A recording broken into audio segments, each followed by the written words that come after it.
Welcome to Soul Conversations with Z, Healing in the Raw, where we keep it raw, real, and unfiltered. I'm Zachyra Rodriguez, a trauma specialist and marriage psychotherapist, and this is the space where we dive deep into the messy, yet beautiful and often difficult parts of life.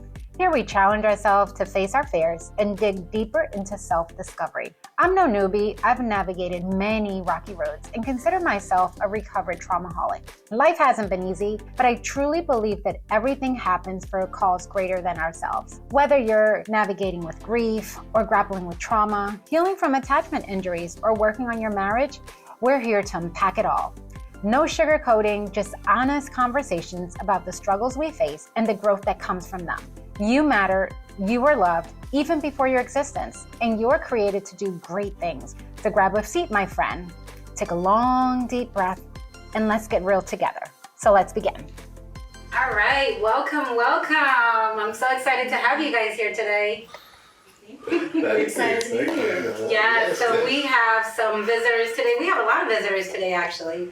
So we are actually on this podcast, and I'm so excited to have you guys, and it's called Soul Conversations with Z, right? It's like the real, the raw, and the mess, and we're going to be talking about marriages and the messes and all the different things that we go through in marriages. So I'm Zachyra Rodriguez, and I am going to be your host for today, and I am being accompanied by my husband, who I call Poppy. So if you do hear me calling him Poppy from time to time, this is the reason why. I didn't just find this guy off the street. So this is Poppy, and I have our two friends also with us, and this is Milton, and also his beautiful wife, Kim. Hello.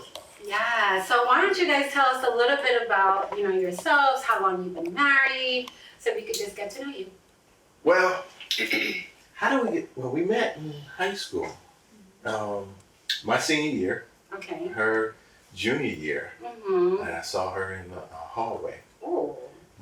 I was actually doing something I wasn't supposed to be doing. Okay. Well, I didn't know that about you. I was cutting class. Okay. And, That's awesome. roaming the halls, and I saw her from a distance. So you like the bad boys. And I wasn't even bad. I was just bored. Okay. And I saw her from a distance. Couldn't talk to her. And my best friend at the time, I had told him about her, and he was like the pretty boy. So he knew all the girls and stuff in the school. Okay. He was like the Papi Chulo. Yeah, he was like my man right here. Okay.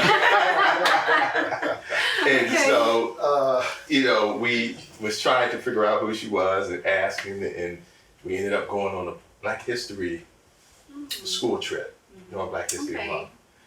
And I wasn't even part of the club, and somehow I was able to get on to this trip. Okay, so they let you in. Okay. And I was like, dang, there she is. That's her right there. So you saw, like, from the moment you saw her, you were just like, oh, she just looks good? Yeah, or like, she was very attractive. I just thought she was very attractive. What did you like about her? It was just her, like her whole her presence. Okay. And so I found out who she was, and then somebody had given her my number and said, this guy wants to talk to you. So her being her, she waited a while. Did I call you? Yeah, you did. You sure? Yeah, because they gave you the number. They didn't give me your number. So you called him? I don't believe so. You called me. Well, one way or another. Somebody called somebody. One of us called. Because we're sitting here today, Yeah, so somebody called. Yeah, somebody called. This is a long time ago. Okay. I'll back you up. All right, thank you, brother. I appreciate it. Okay. And it was like, and I think the first night we talked all night. Mm. We just talked like all night, and we became like real cool, right? And kind of start, I guess you call it dating at that time. Mm-hmm. She went on a prom with me, and then I left to go to the military. Okay. And the best thing that probably ever happened for us was she dumped me. Okay. Okay, so this is getting real good. You said you wanted to be raw. Listen, I want it raw and real, and I love it. So just keep it coming. And it was the best thing. Okay. And I say that because we wouldn't be where we're at today because Okay. she would have hated me. Okay. and being in the military. Okay. And So she dumped you because you were in the military. no, I think she dumped me for somebody else. Oh, okay. But, it's getting more hot in here. We need to like raise that AC right now. Okay. And so, you know, we kept in touch because her brother married my sister. Okay. Oh. And so she was always over my mom's house with all my sisters, Okay. my 3 sisters. So she was always with them. So I was kind of kept tabs on her through that. Wow. And fast forward, I got out of the military, and then I was living in Washington. Mm-hmm. She was still was you at Drexel then? Yes. Yeah. I had, yes. She was in college. She was finishing up college in Drexel. And I had came home, and we hung out, and I was like, look, I'm moving back. Mm-hmm. Do you want to, get back and start talking again or whatever? She was like, yeah. Mm-hmm. And still came back. And a couple months later, I proposed to her. Wow. Oh, wow. So let me just ask you this: like, was there something specific? Like, when did you know that it was time? Like, okay, To this is propose. the one. Yes.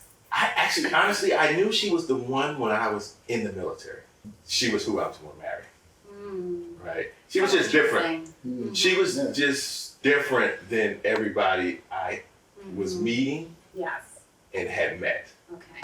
Just something about her personality, her class. Okay. And she's the type of person that I can take to the ghetto, and I can also take her to the White House. Wow. Oh, wow.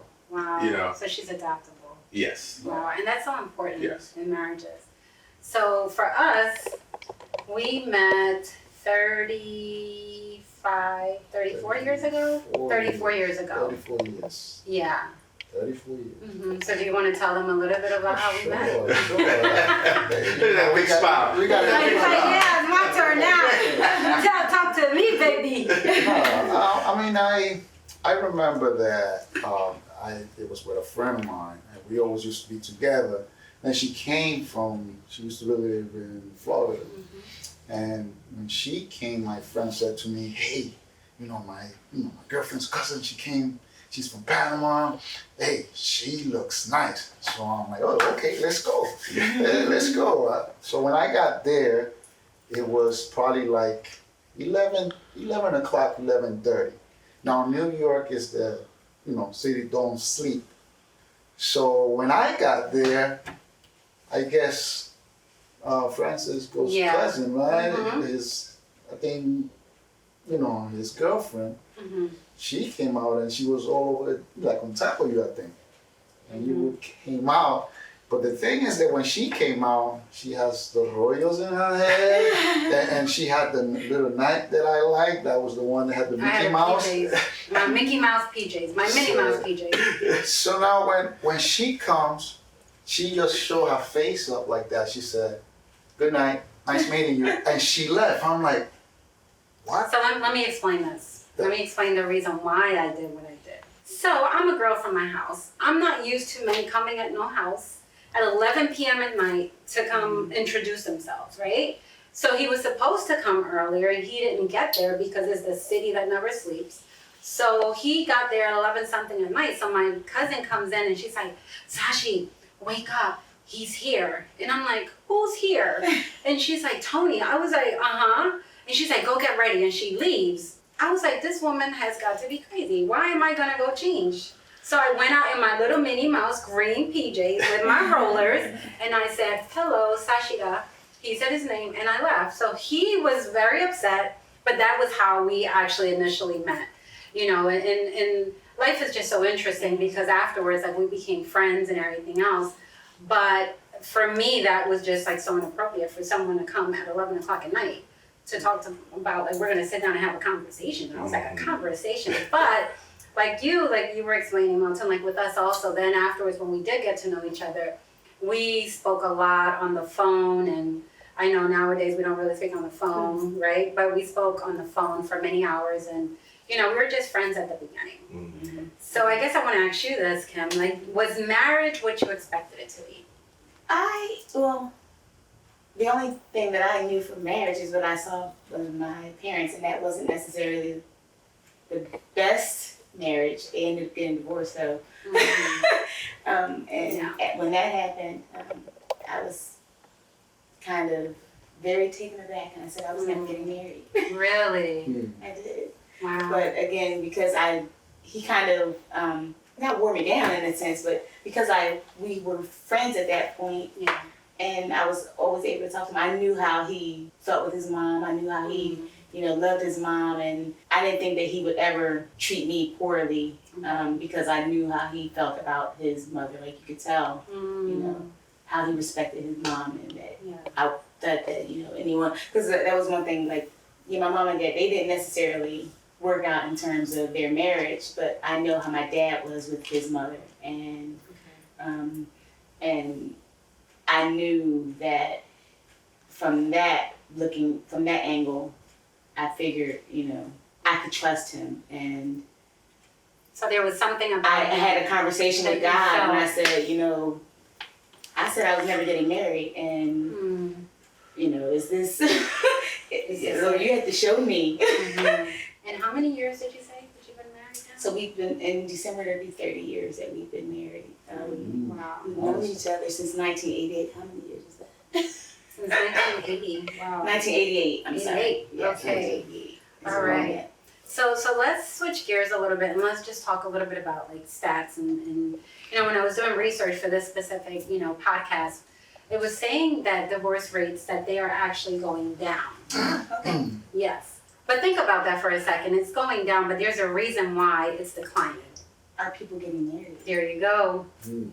Yeah. So people nowadays, they're not thinking about, getting married. It's more about, living together, cohabitating, and pretty much that's like what's happening, today. So talk to me a little bit about, what are your thoughts about that? I don't think that people respect marriage anymore. Like you said, like they're just cohabitating. They're what's going to make them feel good for the moment kind of thing, and not necessarily long-term relationships. Yeah.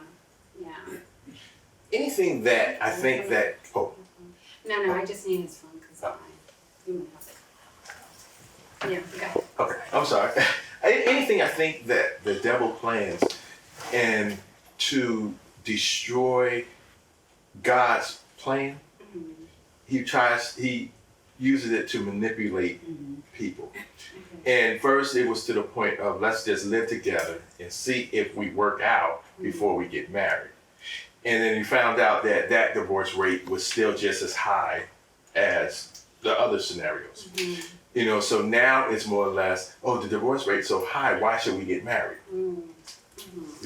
But we realize that covenant that that we make with God, is just, it's a bond. And to say that we're going to be married and stay together, is a challenge, but it's a fulfilling challenge. Yeah. And it is difficult, right? Because in all marriages, we go through like different, seasons. And I guess I want to ask you guys, like, what has been one of, like the toughest things that you have gone through in your own marriage? Remember, this is raw and real, so we want to just be honest. Like I said earlier, her brother and my sister were married, and they had 2 daughters. And so the oldest daughter got killed. And in 2003, she was 16 years old. She had got shot, and she passed. And she passed away. And with both of our families seeming, the way that the families were and the structure was, we really took it hard. And so it was like, it's not like our niece, it's like our daughter. So our daughter, then we're like 4. She was getting her turn 5 years. And so that was like her big sister. And Latrice was my oldest, for me, our oldest niece. So she was like my daughter, and I went into a like a shell. Like I really was angry, didn't even realize it, you know, and it brought a lot of stress and, you know, tension, I think, with us for just. Were you able to share that moment with her though? Like, were you able to say, this is what I'm going through? You weren't able to do that. I wasn't, because I wasn't equipped to know what even I was going through. Oh, okay. It was That's more, important, what you're saying right now. So you weren't equipped. it was more or less in the mindset of trust God and move on. Yeah. You know what I mean? Okay. And our, you know, the church that we belong to was like family to us too. You know, so it was more or less, nobody really knew how to really, that we all were Process that. dealing with it, Yes. you know? And so it brought a lot of stress and tension to us. And thank God that, and I know for me, thank God that my daughter and our other two nieces at that time kind of made us process things and say we have to live For them. so that they can live. Right. You know, it's not their fault. They shouldn't suffer any more than what they already have by us struggling with what we were doing, you know, what we was going through. So we was, you know, kind of bickering at each other, you know, for little stuff, and just made it kind of difficult. Was I didn't realize, now I look back on it, she was grieving as well as I was grieving. Yeah. And I couldn't say, I should be grieving more because it's my niece. You should be, because, you know what I mean? And I'm thinking I'm being supportive, and I think she thought she was being supportive. Yeah. You know what I mean? And it was just, and then it just got to the point where God just really showed me and showed me myself. And it was years later that, you know, you were depressed. Yeah. Yeah. Yeah. You know, and it was just like, wow, you know. And did you realize also that he was, you know, going through that transition of depression, or was it hard for you because you were also grieving? Yeah, I think it was pretty much hard for me because I was, and you just, like you said, like we just tried to go on. Like we knew that we had to just keep going because we had other kids that we needed to. I think it was more so a concern about how the other kids were handling it and how they were processing it, not necessarily how we as the adults were processing it. Like that wasn't a focus. It was more the focus was more on of, are the kids okay? Like, how are they dealing with this? Yeah. You know, and that they weren't being stunted or anything like that by what had happened.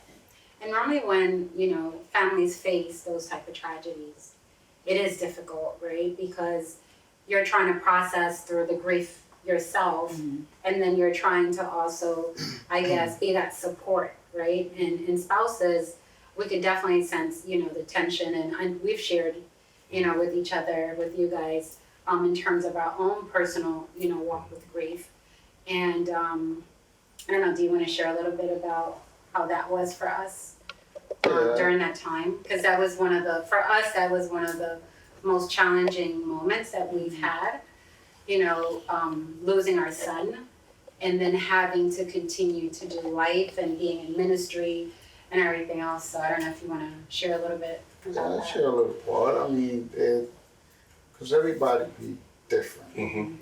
And sometimes you be by yourself. And you don't want to, when you're in front of family, you just behave like nothing happened. Because you don't want to cry or you don't want to feel down in front of the family because you want to show that you're the strong one. But it is different because it was years. I can say 3 years that I really didn't cry like the way I did after 3 years. Yes, it happened to me just the time when we was going and at the beginning when it happened. But after that I stopped, and probably after 3 years, that's when I actually broke down. And that was hard. That was a hard season in our lives because we were very separated and very, very separated. So it was more, he was doing his thing, I was doing our thing. And then the kids also were trying to figure out, you know, our daughter, she had just left for college.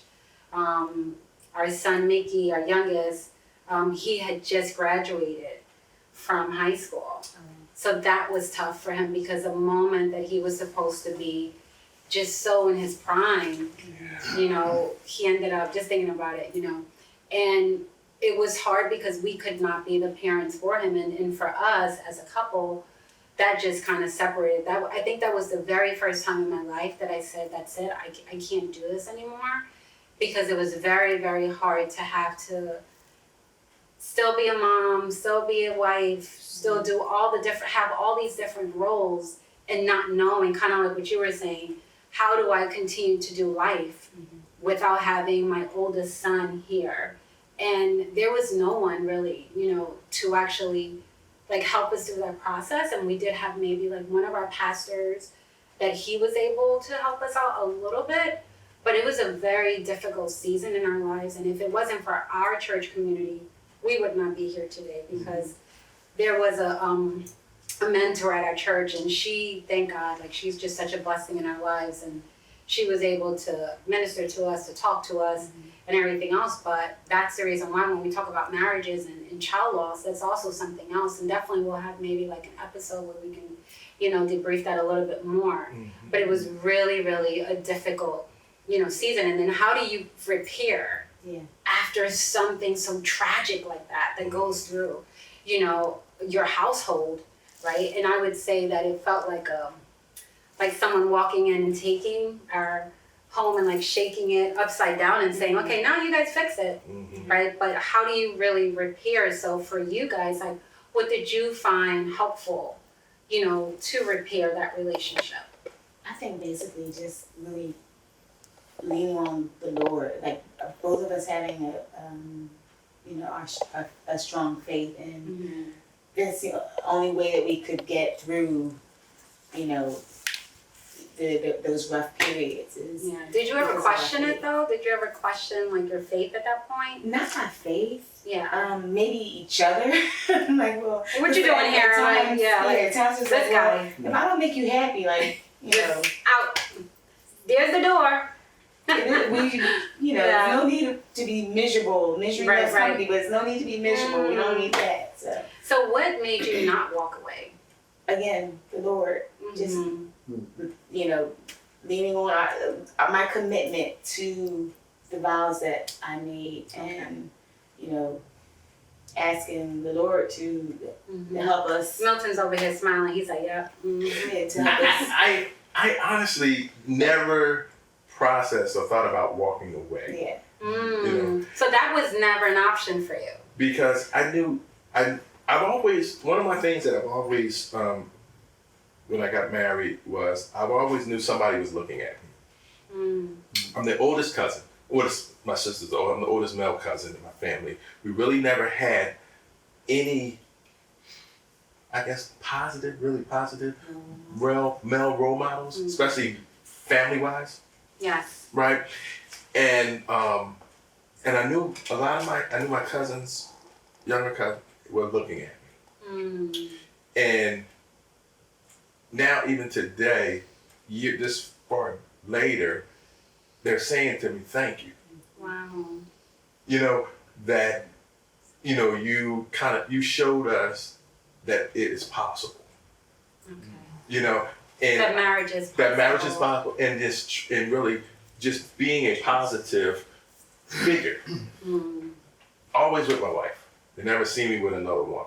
You know what I mean? They don't, you know, and it's like, you know, and our daughter, for her to come up seeing a strong home, you know, where no, it's like, we never really argued in front of her, or really argued, but come to find out, we realized she was listening to a lot of stuff from her room. And we think, right, that our kids don't but hear those things, feel right? it, and they hear it, and they can feel that tension. They can feel it. Yes. And so we really made a commitment that, you know, we're going to just press forward and respect each other. Yeah.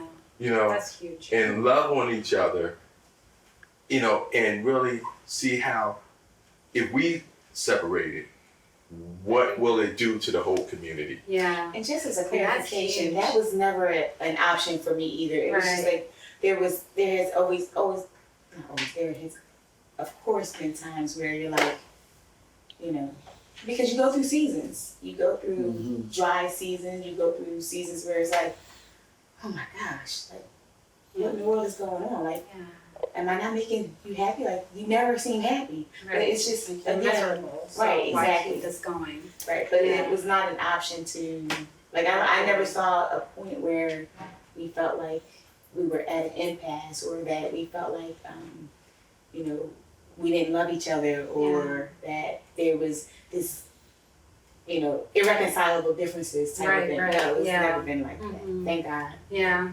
And for you, puppy, like, why didn't you walk away?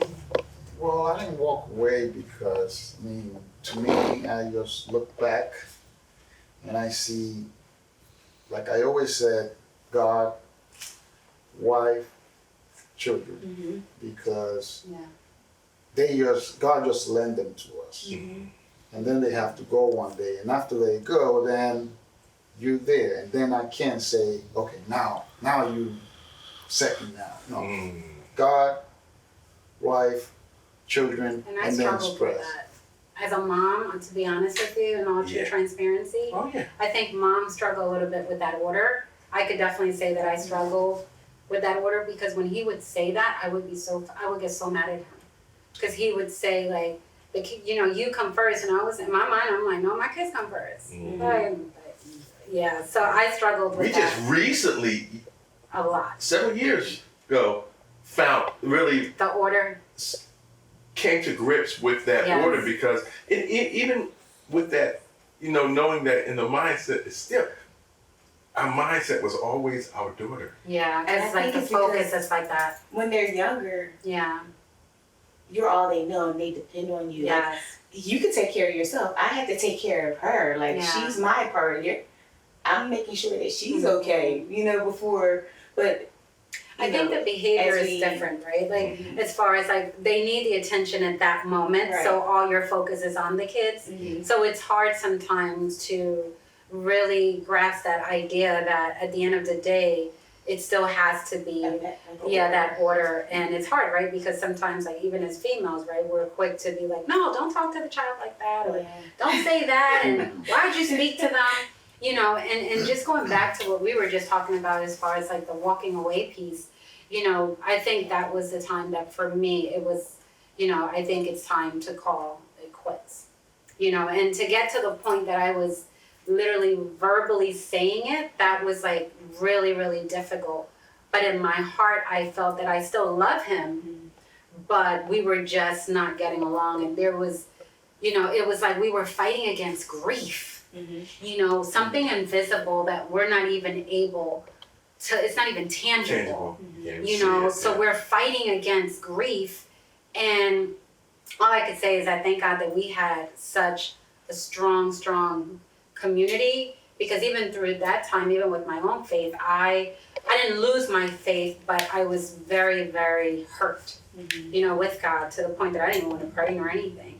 So it was really, difficult during those times, but, we're still here and we're still. Did he know that you was at that Oh yeah. verbal point? Yeah, I'm passionate. So I think I shared that with you guys. I'm kind of lenient, so, I'm very passionate, with my words sometimes. So I have to be reminded at times that my voice may elevate to a certain, tone. I just speak loud, but yes, so he did know, and we did have the conversations, and many conversations, and we're still working through it in all transparency, through therapy, through really like reconnecting and everything else, but there has never been the loss of love. It's just how do we fight grief. And how do we repair now that we are in this battle? And it should have been together, but we felt that we were fighting against each other. It's interesting, right? Because as a therapist, Yeah, that's what. right? That's But what. it's hard even as a therapist, and I don't want to get sidetracked, but even as a therapist, it's hard for you to find someone that's good because you know already about therapy. So it was hard to find the right therapist, but we did have to, that was pretty much that, lots and lots of prayer and coming back to the table and having those conversations again, you know, but yeah, that's pretty much what was where we were at. I think you were going to say something. Yeah, well, I'm going to say, if it wasn't for her, probably we wouldn't be together. Because basically she was the one who actually came and she behaved more like, hey, you know what? No, we can't. And then it bring me up. If she wouldn't did that, probably because my brain, my head, I was like closed. So that's why, and that part, that is something that I really give respect to her from that part, because she Not like did a good. fight, like a pull and push, you know, 1 minute it was like, we could do this, and the next minute it's like you love someone, but it just felt that it wasn't working out, you know. So I think on that part, you know, she picked me up. She picked me up. That slap of reality kind of woke you. It's about to go down. It's It's about to go down. It's like you looked at her and you like, Ooh, there ain't no way I can lose her. And don't get me wrong, even still, my son was more attached to her than me, but it's like sometimes when you take just in the same way and you understand, somebody who did not pass through that won't understand, but just in the same way how you going through, and I say you going through because that's something that never gonna die. It will always be there. So in the same way, and you understand me how you went through it, things that you now thinking like, wow, I don't believe I was thinking like that. So you understand what I'm saying. 'cause you how were very I was. depressed. Yes. You were very, very depressed. I remember at times you would go to the little overpath on 295 and just sit there. Like sometimes I literally thought he was going to like do something insane because he was just very, very. It was a dark. I would call it a dark season in our marriage and our lives. So navigating all that was hard. Yeah, I can only imagine. Yes. So let's shift gears a little bit. You know, so let's talk a little bit about like how do we keep this fire alive, because I'm sure that there are couples out there that they're also struggling, maybe not to the degree with grief, but they're still struggling, you know. And what would you say that keeps your marriage like alive? Like what has been helpful, because 30 years is a long, long time, right? Like for us, like I've known him longer. I've been with him longer than I've been by myself. That's scary. I'm like, oh my gosh, right? So like what keeps your marriage alive today? Well, it's funny. I would say prior to, you know, our daughter going away to school and things like that, really I think because we focused so much on her. Right. Both of us focused so much on her. And then after she went away, it was like, ooh, we have to get to know each other. Like, who is this person that's living in the house? Like, it was just the both of us. We have to. Wow. So I think that kind of, you know. That's so important that you say that, Kim, because one of the biggest things that even for myself, when I have couples and we talk about therapy, that's a big, big part of marriage, because couples are so focused on the kid itself that they lose touch with each other. And then now they're trying to rekindle, you know, that flame. And sometimes it's hard, right? Because it's kind of like you wake up and you're like, who are you, right? Where's the butterflies and the love and stuff that, you know, we had? So, yeah, so speak a little bit about that as far as like how that is today, like as far as like rekindling and having to, you know, get to know Milton again when your daughter went away. I don't know. I guess maybe we're different. Because like he said, like we never really argue or anything like that, and he still makes me laugh, and well, I don't make him laugh. But. She don't make you laugh. What? Have I ever said that? That you don't make me laugh? Okay, you make me cry. Oh You know my what I God, mean? Honestly, I think that, and we actually been talking about this a lot lately. When we came to to Fountain. Yeah. And we got to meet a lot of couples. Mm-hmm. You know, and that was one of the things that we loved about the church. Right. It was husband and wife and family there. Mm-hmm. You know, it was a lot of family. And even meeting you guys and other couples, and we started really hanging out more, Mm-hmm. not just with the men. So community is what you're saying. Right. We was hanging with couples. So would you say that that's important as far as like, as a couple, like, Oh, let's say absolutely. like young couples that are coming up, or they're thinking about Absolutely. marriages. Absolutely. So you think it's important? I think it's very important, and I kind of wish we would have been in that type of environment Mm-hmm. earlier in our marriage. Okay. Is because it challenges us Mm-hmm. to get to know each other and be with each other. It's kind of like last year when we went on the canoe, Okay. right? You kind of set us up, right? Yeah. So for those that don't know, we had a really nice event. It was for couples. It was called Tides of Connection, and we had the different couples go out on the water and in a canoe, and they had activities that they needed to do. Mm-hmm. So you guys joined us on that Yes. adventure. It was a pretty Yes. nice adventure. So Right, talk we're about thinking that. we're just going on a canoe. Okay. You know? Well, you were on the canoe. Well, we didn't really realize the Yes. importance of us working together. Ooh, yes. So talk Right. about that. And it was so important for us to work together. She's the type of person that she knows everything. Okay. She's smart. She's a very smart woman. That's why you picked her. And it's very much why I picked her, Okay, there right? you go. She knows everything. Yeah. So she hasn't, before the question is asked, she has an answer. Okay. So she's very smart. Right. And, you know, forward thinking. Yes. Okay. Right. But so it forced us to work together. And once I Okay. thought about it, I'm like, oh my, Sasha done me right. Right? Sasha set you up. Right. We need to really work together. Because And you were going one way and she was going the other way. Right. And so it was a good challenge Yeah, okay. for us. And it really showed me, look back on it. Anytime I really think about where we at, are we in a problem situation now or Yeah. whatever, it's like, what drew me to her?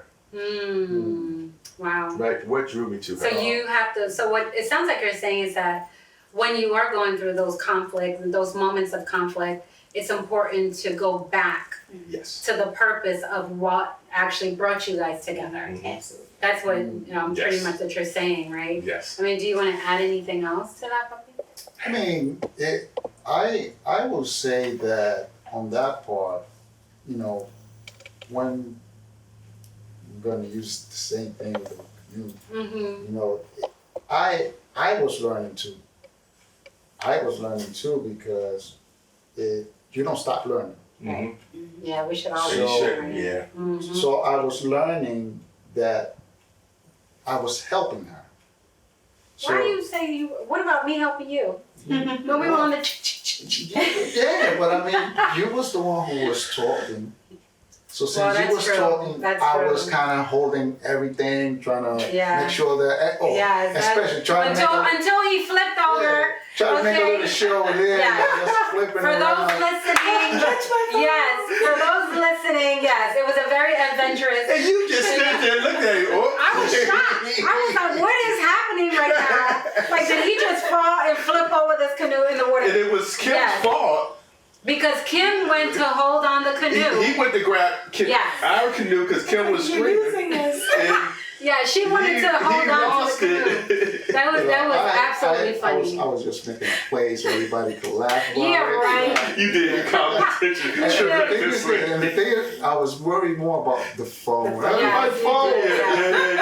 Yeah. But you were a great helper. but, I definitely mean, have to say. Going yes. serious on that part, I mean, it showed that even still she's the one who's doing that, but I was helping her. Yeah. So it's like her mind is 100% in what she's doing because I'm helping her doing something. She don't have to worry about, okay, where's my computer, where's my laptop, where's this?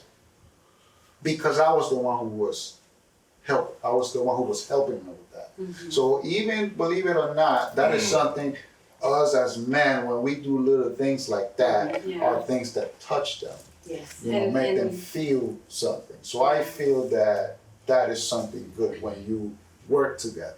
And I think, not to cut you off, Yeah. one of the things that I see with you guys, and even when we came, when you got this building, Yeah. your building, and y'all had the open house and Yeah. everything, and we came, and we really didn't know y'all that well Yeah. then, right? And you constantly said, was always saying, I want to thank my husband Yeah. because he made this possible. Yes. And that touched me. I was like, wow, how she really, and it wasn't just words, Yeah. right? And then seeing how he was, I think he's all over the place anyway, all the time. But how he was constantly making sure everything was Yes. right. Just like before we started this podcast, right? Yeah. He was making sure. And that's just who he is. And that's one of the things that I love about him, because he helps me like with all the background stuff, right? So even though I do a lot of the upfront stuff, he helps me in that sense. So, I attribute 90-something% to him in terms of like helping out in all these different things. Because I could just be like, Poppy, you know what? I was thinking about this. Okay, let's do it. How do you want to do it? So it's always about, like, he's very, very supportive in that way. And that's one thing that I'm really, really grateful for, because I can count on him, with that. So. I got something on this part. And I'm going to use this beautiful, here. You see, she said 90%, but the 10% is actually the powerful one, because that's the one that's going to speak. Because I can do everything, but at the end, she's the one who got to speak. So that's why I use this here. Yes, it's look like a big one and carry it, but if you look at this one right here that is small, it's actually look like it's carrying a big weight. So that's why I use that, because it's one heart. Right. And when you basically work together, and if we see they work hard. So that's why, to me, I feel that I want to make sure everything is fixed. Yes, it's 90%, this got to be fixed here, this got to be, I want this to look nice. But when she talks, that's the power. That's what God wants her to do, so a lot of couples can hear and feel what is to be married. What are the things that they have to do and to help them. Yeah. Less pressure Wow. on her, Yes. to Right. really execute. It's kind of like, I would think sometimes how a pastor and his wife, or the vice versa, you may not be the one on the pulpit and always speaking, but even with your prayers, you know what I mean? And then the things you do behind the scene that make life easier for whoever's in the forefront. You know what I mean? Is just as important. Yes. Because it's to hear a pastor say, or someone in the forefront would not just say I or me, but we. It was like, we? Why we? She's or he's not up in the pulpit. No, we. And I think in all aspect, right, that it should be like that, right? Because I think that even, let's say, like our younger couples too, being able to understand that this is a we thing, right? And I think when couples, they do get married and they do come together, it's important for them to understand that it's not just now, it's not just like a you thing or a his thing, it's like, it's a we thing, right? And I truly believe that we each have our own purpose and we each have our own calling, but I think at the same time, it's so important for us to remember that we also have a purpose together, right? And it's not a competition or anything, but it's more of us, coming together. So I want, as we get ready to, wrap up, what is something that you wish someone would have, maybe told you, about marriage? I'll start, that's fine. I kind of think, I wish they would have emphasized more on communication skills. Yes. Right? Okay. I'm learning that communication skills is not something that just comes natural. Mm-hmm. You know, it's things that we have to work on. Yes, and then we don't even realize sometimes how we Mm-hmm. even communicate. Right. You know, and so if someone would have, and that maybe should be part of one of the counseling. Absolutely. You know, The pre-marriage. Premarital counseling thing is really on not just the importance of communicating, But the tools. but the tools Yes. to be communicate. able to communicate. Right. Yes, Because that's so true. she's very quiet Mm-hmm. at times. Kim, are you quiet? Right. She likes to write. So she does communicate, but via writing. I don't like to write. She'll say something. Okay, how we gonna fix it? Mm-hmm. Right. And she's like, I don't want you to fix it. Mm-hmm. You know, and I need don't you know to that. listen. I just want you to listen, and I had to learn that. Yes. You know, like she wrote me a note one time, Mm-hmm. and I'm like, well, why you? I can talk to you right here, right? Yeah. I'm the type of person. I get a letter or a note. I read the beginning and the end. So Not the middle. what's the problem? How are we gonna fix it? Yes. So now she'll say, "Did you? You know? Did you read every single sentence of the letter? Did you read everything, Did you read it? Milton?" I'm like, "You know your husband. You know what I mean?" And she's like, "Okay, here's." I need you to go back. Yes. Let's go try this one more time. Yeah. So that's one of the things I think really communication aspect Okay. of it. Yes. And you know what? One of the things that also that I teach couples also is that there's 3 levels of communication. So you guys gonna get a quick tip, okay? So there's 3 levels, right? Because especially men, you guys were created pretty much to just be fixers. Mm-hmm. Let's fix it. What's the problem? You know, but maybe I just want you to listen to me. Maybe I don't want you to fix it, right? So level number 1, you know, someone comes, you know, with a problem, and your goal is to just ask, okay, you listen to number 1, which is you're just listening. That's all you're doing. Number 2 is you're listening and now you're providing advice, right? Number 3, now you're gonna do all the first 2. And the last piece of that is that now you're going to help them execute a plan, right? It sounds like you're trying to jump to number 3, right? So how can you fix that? It's pretty much asking your wife, right? Okay, what do you want me to do? Do you want me to, are we on level 1? Are we on level 2? Are we on level 3? Right. Because now they know, right? Because I used to get so frustrated. I used to be like, Papi, you're not listening to me. I need you to listen. He said, I am listening, but we need to do this, right? Very practical. Maybe I just needed him to sit there with me for a second and just look at me, even if I'm crying, and that's it. Even though he may have the answer, it's okay. I don't want you to give me the answer. All I need you to do in this moment is to just sit with me and hold that space for me.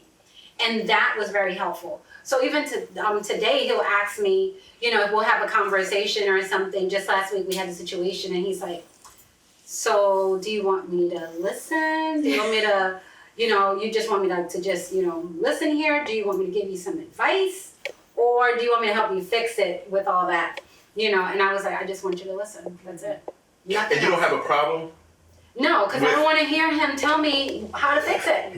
I know how to fix it, but I don't want to because at that moment, I just need to vent. See, females, we're very different.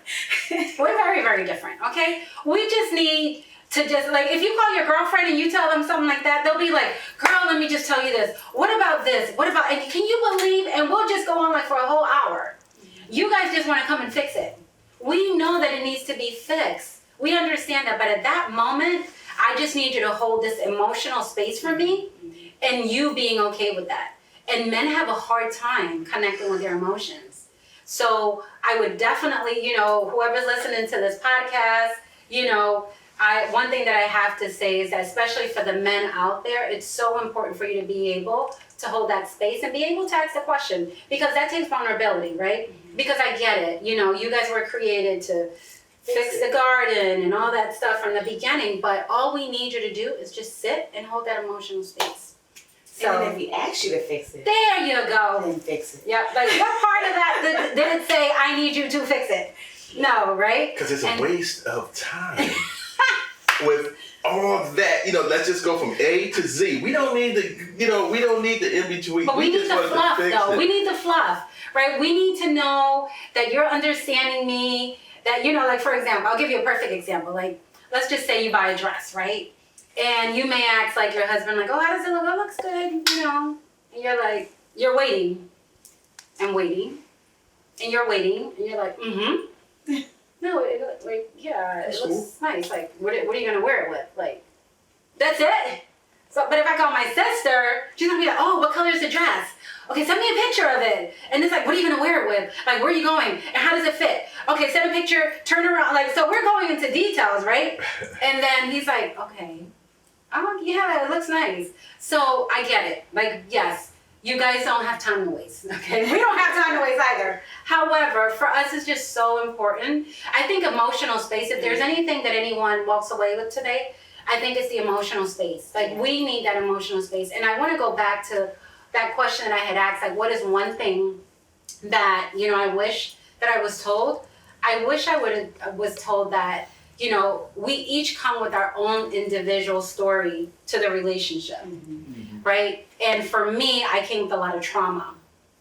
And trauma was part of our relationship, even before our son passed away.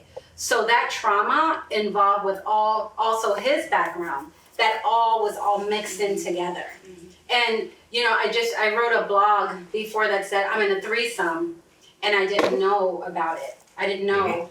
And basically, because that was part of the relationship, because trauma kept popping up, right? So every time he would do something, I would get triggered, because I just thought that I was going to get married and he was going to pick me up and take me on a white horse. Yeah. And we were going to be like Cinderella, live happily ever after, but I'm still waiting because it didn't happen.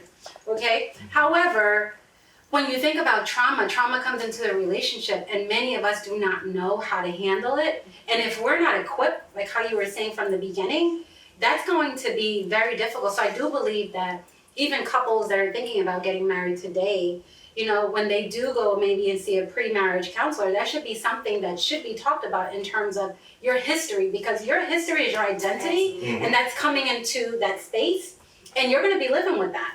You know, so we really didn't, number one, we were so young, and number two, we were coming with all this baggage, and it's kind of like you pour it on the table, and now you're like, okay, so let's just fix it. So guys, this was so amazing. I'm so happy that you guys, you know, were here. I do want to ask you one last thing. What is one thing that you want couples, you know, to walk away with? Love your wife today more than yesterday. Yesterday passed. Tomorrow, we don't know if we're going to make it. But today, we have to live and enjoy what we're passing. Just like right now. You guys going through here right now, this podcast, and wife, we are here together. So we have to enjoy. We have to go through what we're going now. So love your wife today more than yesterday. Amen. That's good. Amen. All right.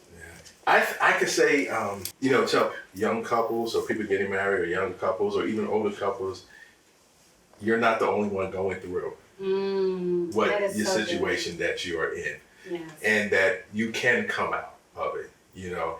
And it just reflects back on, you know, really trusting God, you know, with all your heart. And it tells us, lean not to your own understanding, but in all your ways. Not some of the things that we think we can handle or we can't handle, but in all our ways, acknowledge Him, and He will direct your path. That's good. That's really good. I feel like I gotta tell another one. Okay, all right, we got another one. Okay. They should go to a marriage ministry in church, like what you guys do, and they should come in and talk to you guys or talk to wherever the church they go to. They should go to a marriage ministry and go to a pre-marriage, and at least like that they'll ask questions. They'll let them know what is marriage. It's better to somebody tell you, okay, this is a hole, be careful here, than you going into the hole. So it's better to learn from somebody than you living. Yeah, that's good. Yeah. All right, Miss Kim, you're it. Just to kind of follow up with what both of them just said, put God first, always keep God first, and know that, you know, it's not, you're not always right, he's not always right, and know each other's hearts, and always, you know, even if you have to walk away for a couple of minutes and just, you know, reflect or come back together and, you know, as long as you put God first, and He's gonna always work things out for your good, because that's what His word says. All things work together for our good. Not just the good things, not just the bad things, but all things work together for our good. To them that love the Lord, of course, and all Yeah. I think for me, what I could say is there's so many different things that I would want to say, but to wrap it up, I think I would want to say that it's just so important, kind of like to piggyback what you were saying as far as like to be able to have that community. But I think that younger couples should be able to find maybe mentor couples to be able to help them, you know, walk through that journey of marriage. Because one of the things that I've heard in a lot of the marriage conferences that I've done is that couples do not have, you know, that mentor couple that they can go to, you know, that they can actually seek advice, because we always think that we're the only ones that are going through what we're going through. And that is such a lie from the enemy, because we go through, like if we sit down together and we start talking about stuff, we'll end up laughing because we'll be like, oh man, I go through that too, right? And we start to see all the similarities. So it's so important to find a mentor that is older, a couple that has been married for 10 plus years, that they can actually guide you through the seasons of life. Because guess what? Even though we say for better or for worse, it's so important for us to believe, because during that marriage vow, we don't remember we're so excited and everything else. However, when those hard and dark moments come, we have to be able to, number one, of course, rely on God, and then number two, be able to find that support.